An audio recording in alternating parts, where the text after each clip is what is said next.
Halo guys, di video kali ini kita akan membahas terkait dengan salah satu PSAK, yaitu PSAK 223 terkait dengan biaya pinjaman. Nanti kita juga coba untuk bahas latihan soal. Nah, untuk biaya pinjaman, jadi konsep dasarnya itu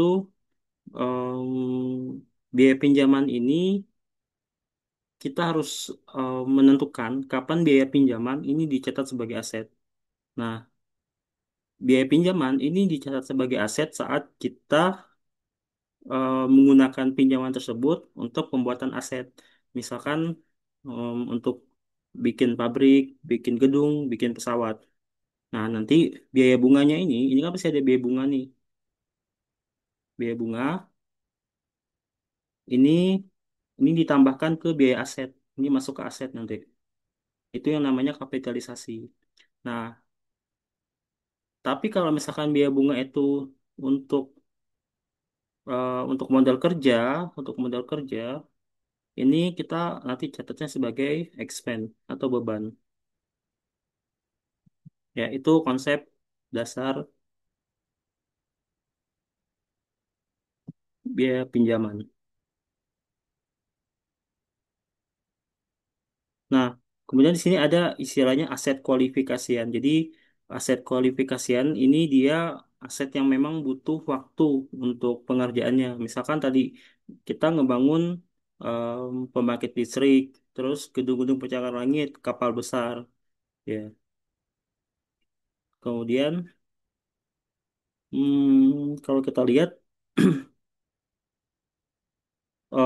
ini sih cuma pengecualian ya. Pengecualian yang nggak masuk ke PSAK ini ya pasti yang pertama aset yang nilainya diukur dengan harga pasar, contohnya aset biologis pada PSAK agriculture, terus persediaan. Ya, jadi kalau misalnya kita produksi sampo atau produksi makanan kaleng itu yang sifatnya massal, ya, dan berulang itu nggak masuk. Ya, walaupun nanti konsepnya adalah persediaan ini bisa persediaan, tapi dia yang sifatnya adalah long term, jangka panjang.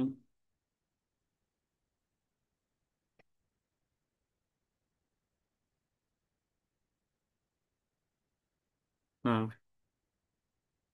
terus, oke. Nah, yang termasuk dalam komponen biaya pinjaman itu biasanya ada beban bunga, terus beban bunga terkait dengan sewa, terus ada selisih kurs valuta asing. Nah, kita lihat contoh apa saja sih yang masuk ke aset kualifikasian ya. Jadi persediaan. Nah, tapi konsepnya tadi adalah persediaan itu yang sifatnya bukan produksi massal. Ya, contohnya apa? Persediaan untuk pembuatan kapal pesiar. Itu kan eh, produksinya memang untuk kita jual kan kapalnya, tapi pembuatannya itu butuh jangka waktu. Kemudian pabrik juga termasuk eh, fasilitas pembangkit listrik.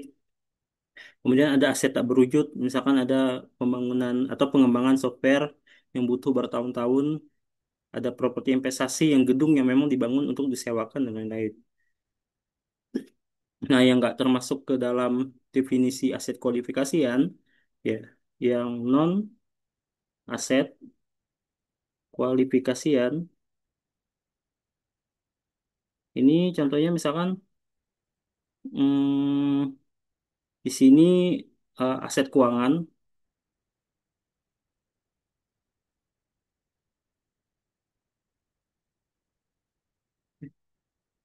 Eh,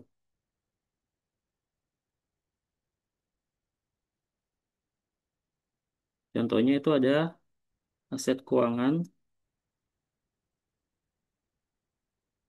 terus ya contohnya apa sih tahu lah saham atau obligasi, kemudian persediaan yang sifatnya jangka pendek kayak tadi dicontohkan, terus ada aset yang sudah siap digunakan atau dijual. Ini nggak masuk.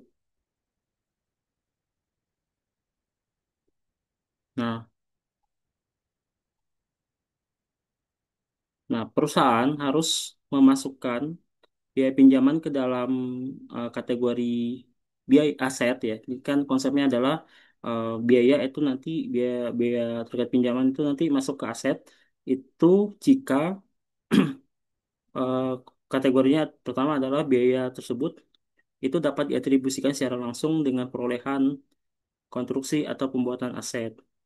Ya, jadi maksudnya diatribusikan itu dapat ditambahkan langsung. Kemudian ada kemungkinan biaya tersebut menghasilkan manfaat ekonomi di masa depan dengan perusahaan dan dapat diukur dengan andal. Jadi konsepnya kayak gitu. Nah, istilah-istilah di PSAK ini dia ada dua istilah. Ada yang pertama itu namanya pinjaman khusus. Kenapa penting? Nanti kita akan ketemu soal pinjaman khusus ini akan ngaruh ke metode perhitungan. Ya, pinjaman khusus ini pasti nanti digunakan memang khusus untuk yang tadi, khusus untuk pabrik tadi, pabrik atau kapal pesiar dan lain-lain. Jadi memang ditujukan untuk aset kualifikasian. Yang kedua ada namanya eh, pinjaman umum. Pinjaman umum tuh pinjaman yang memang tidak diperuntukkan untuk aset kualifikasian. Jadi kalau misalkan perusahaan pengen bangun pabrik, ya pinjaman umum ini tujuannya memang tidak untuk bangun pabrik ya, untuk mungkin untuk operasional atau apa dan sebagainya. Nah, nanti kita akan juga menghitung pinjaman umum ini berapa yang bisa dikapitalisasi. Karena kalau pinjaman khusus ini bisa 100% di kapitalisasi biaya bunganya. Nah, pinjaman umum ini nanti kita harus hitung.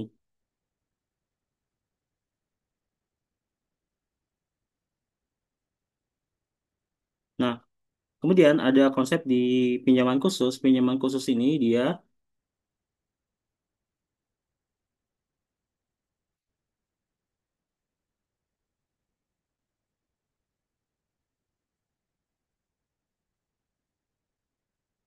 yang bisa dikapitalisasi itu adalah biaya bunga aktual. Jadi kita hitung biaya bunga dari pinjaman ini bisa kita kapitalisasi, namun harus dikurangkan dengan penghasilan investasi sementara. Jadi kalau kadang kan gini, kita sambil nunggu proyek berjalan, mungkin dana-dana itu kita tempatkan misalkan di deposito atau ditempatkan di yang memang untuk investasi sementara. Karena kan untuk pengeluaran untuk eksekusi pengeluaran produksi itu kan mungkin nggak sekaligus.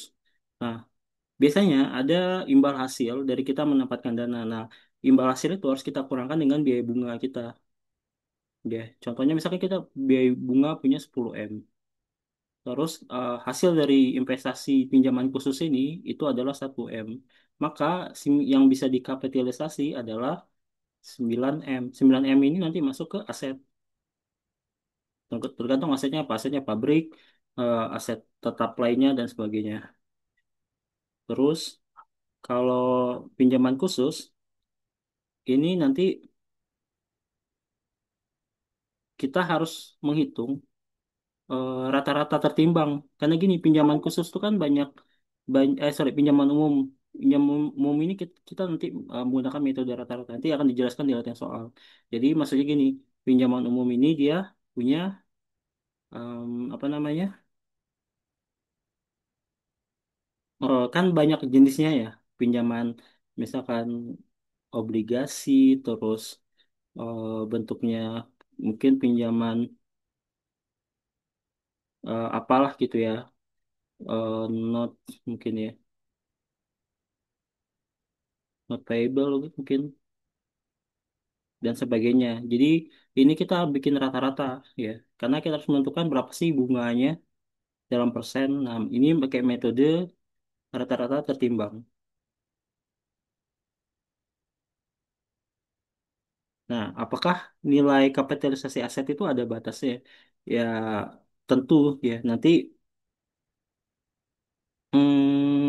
di PSAK sih bilang, jadi nilai total aset ya. Jadi kan nanti kita punya pabrik nih. Pabrik itu kan kita punya harganya misalkan 3M, kata sorry 10M katakan. Terus nanti kita tambah ada biaya bunga yang bisa dikapitalisasi. Nah, biaya bunganya ini misalkan adalah 1 M. Berarti nilai pabrik keseluruhan harga perolehannya adalah 11 M. Ya, ini yang masuk di atribusikan. Nah, tapi dia nggak boleh hmm, melebihi nilai pasar ya masalah ya. Ya, jadi kalau nilai pasarnya itu ternyata cuman 9 M, sorry, cuman 10 M, ya harus diturunkan gitu. Sorry, ini mending ganti 2 M. Jadi 12 M, ternyata nilai pasarnya cuman em, 10 M misalkan. Berarti kita harus menurunkan nilai nilai nilai biaya bunganya ini eh, ya paling tidak sama dengan nilai pasar gitu. Nanti ada akuntansi yang mengatur akuntansi penurunan nilai.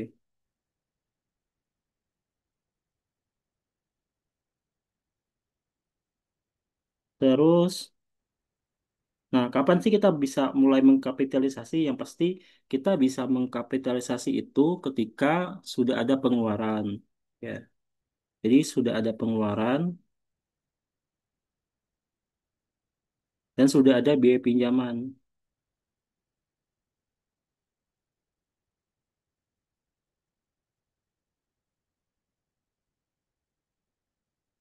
Atau yang ketiga, bukan atau, yang ketiga itu aktivitas yang memang sudah dimulai, sudah dilaksanakan lah pembangunannya.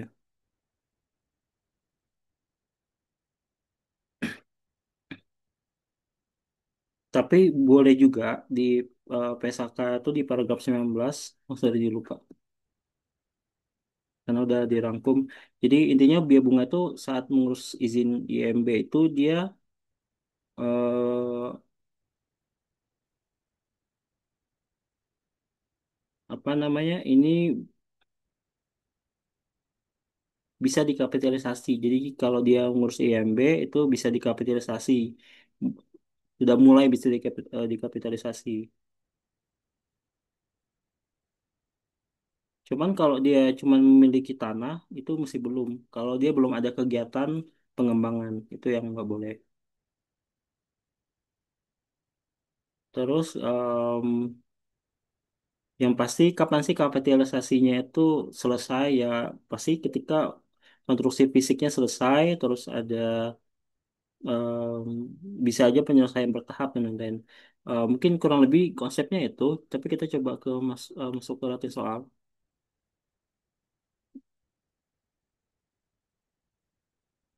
Nah, di latih soal ini misalkan contoh pas dulu.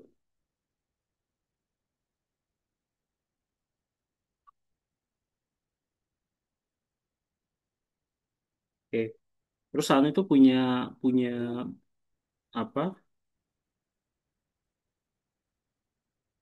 Oke, perusahaan tuh punya pengeluaran terkait dengan dia ini bangun apa ya? Katakanlah,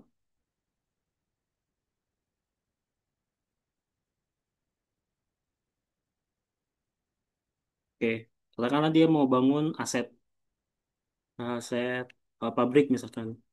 Nah, ini pengeluaran atas atas pembangunan itu dari Januari sampai Desember.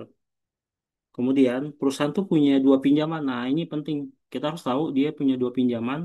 Yang pertama pinjaman umum, sorry pinjaman khusus itu nilainya 400.000 dolar.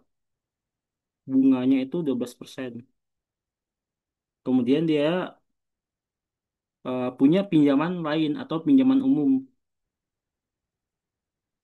Pinjaman umum itu dia bentuknya itu utang bank sama wesel. Yang tiap bank ini dia pakai bunganya ini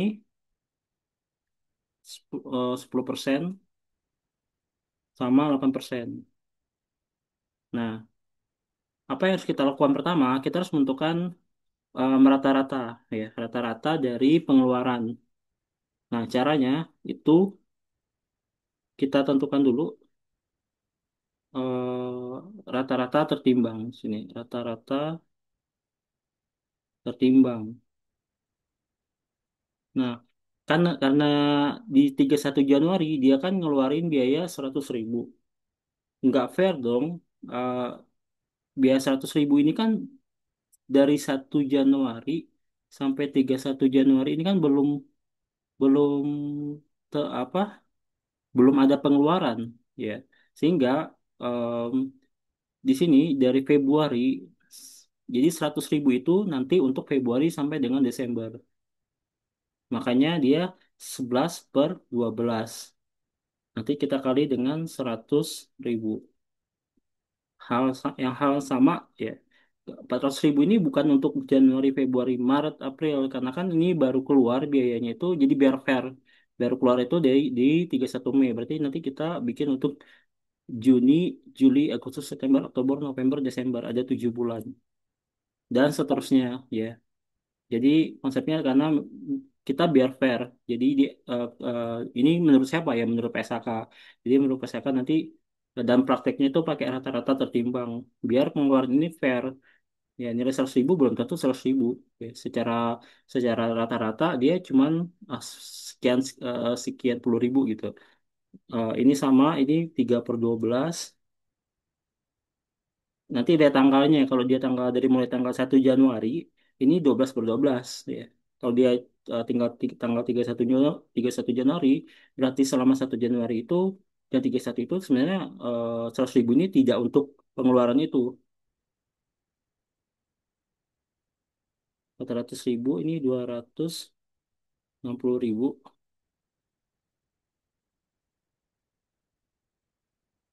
Terus ini 1/12, ini 500.000. Nah, 100, ini udah ada jawabannya sih. Kalau dan kelihatan. Wait, sini aja. Nah, ini 0/12. Oke. 0/12 ya, tinggal 0. Berarti nanti hasilnya kayak yang digambar 91, 233, 65, 41. Kita total.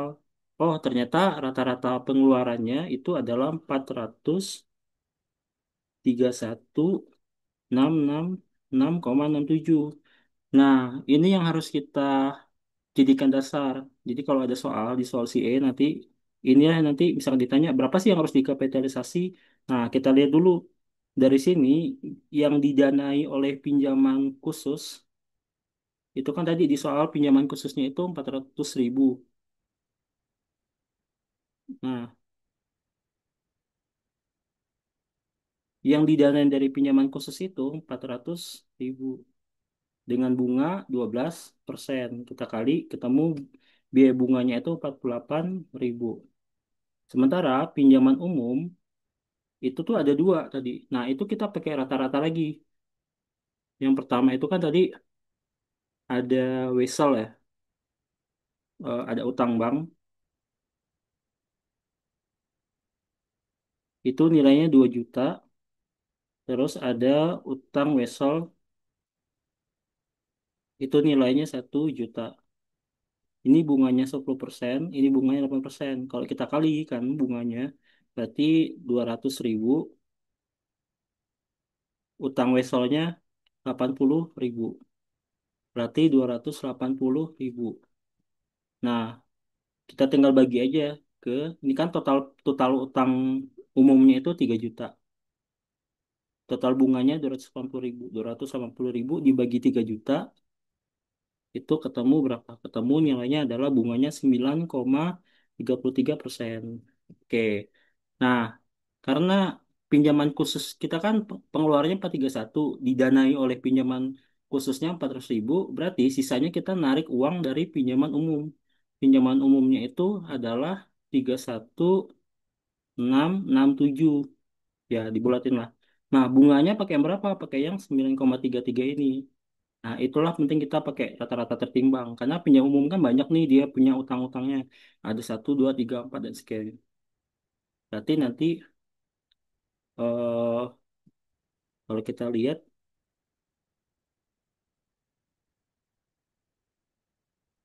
nilai bunganya ini 2,955, 2.900, sorry. 0,56. Berarti yang bisa dikapitalisasi itu adalah 50,995, sorry, 0,56.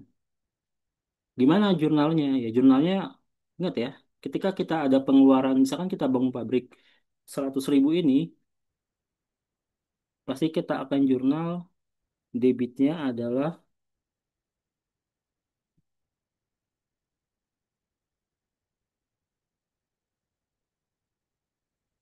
construction in progress. Kalau dia bentuknya pembangunan ya, kreditnya pasti cash. Nilainya $100.000.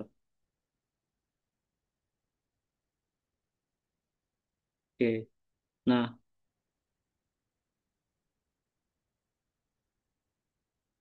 ini sama sama 400.000 dan sebagainya. Nah, nanti kita harus menghitung em, interest expense. Ini kan bunga yang dikapitalisasi yang nanti dimasukin ke aset. Nah, real beban bunganya berapa sih? Nah, nanti beban bunganya itu kita hitung dari hmm,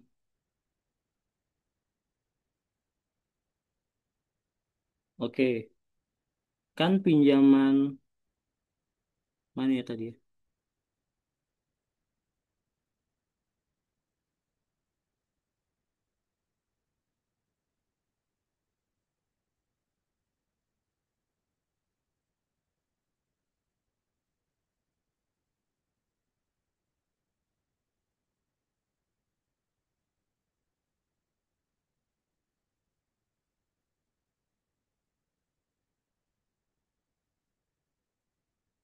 Oke. Jadi beban bunganya itu dari biru aja.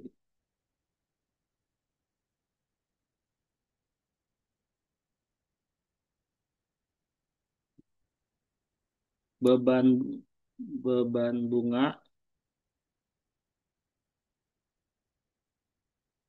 itu kan tadi aktualnya ya. Ini kita bilang aktual. Ini 400.000 dikali 12%. Terus ada pinjaman pinjaman tadi 2 juta kali 10%. Terus sama 1 juta kali 8%. Ini 48.000. Ini berapa tadi? 200.000. Ini 280.000. Berarti ada berapa ya?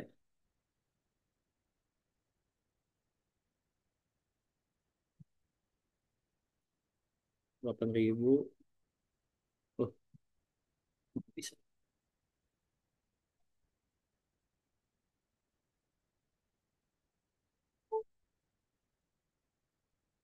8.000 tambah 200.000 tambah 80.000. 380.000 dikurang 50,955,56. Nggak mau. 956.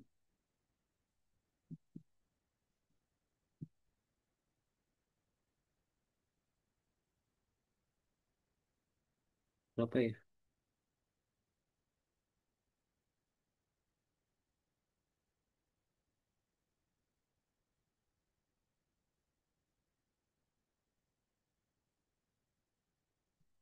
50,955,56.